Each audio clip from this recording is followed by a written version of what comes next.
Otoritas Jasa Keuangan akan melakukan tindakan tegas terhadap penyelenggara vintage peer-to-peer lending yang telah terdaftar atau berizin jika terbukti melakukan pelanggaran. Untuk P2P ilegal, OJK melalui Satgas Waspada Investasi melakukan sejumlah tindakan untuk memutus mata rantai aliran dana. Otoritas dalam hal ini OJK telah mengeluarkan larangan.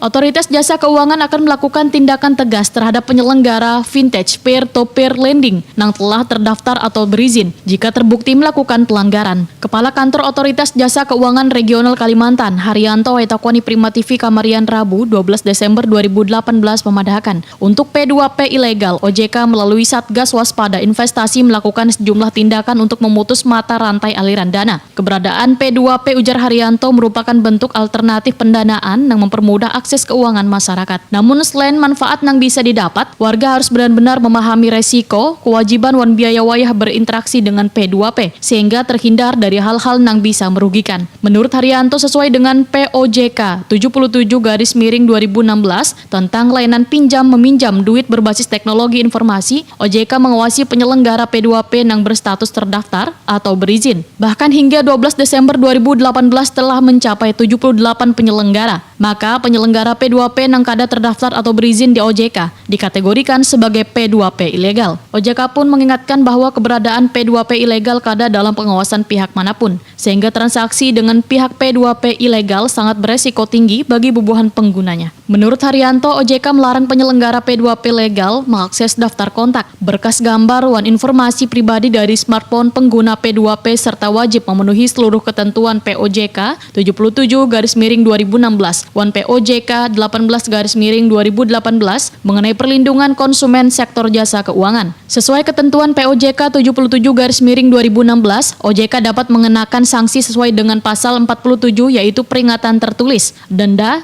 pembatasan kegiatan usaha sampai dengan pencabutan tanda daftar atau izin. Dengan adanya utang-utang secara online, pinjaman online ini untuk berhati-hati apakah lembaganya sudah memperoleh izin atau OJK.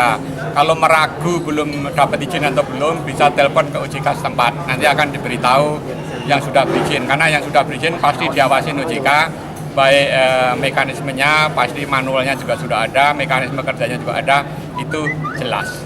Kalau pengaduan-pengaduan bisa juga diadukan ke OJK. Nanti OJK akan meneruskan pengaduan-pengaduan masyarakat ke tim waspada investasi yang ada di Jakarta. Itu terdiri dari kepolisian, kejaksaan, OJK, Bank Indonesia, dan lembaga pasar muda dan lembaga-lembaga pemerintah lainnya. Nanti kalau memang terbukti bahwa itu tidak berizin dan merugikan masyarakat, tim waspada investasi akan berkoordinasi siapa yang harus menindak, apakah kepolisian ataupun kejaksaan, untuk melakukan penuntutan kalau memang terbukti merugikan masyarakat.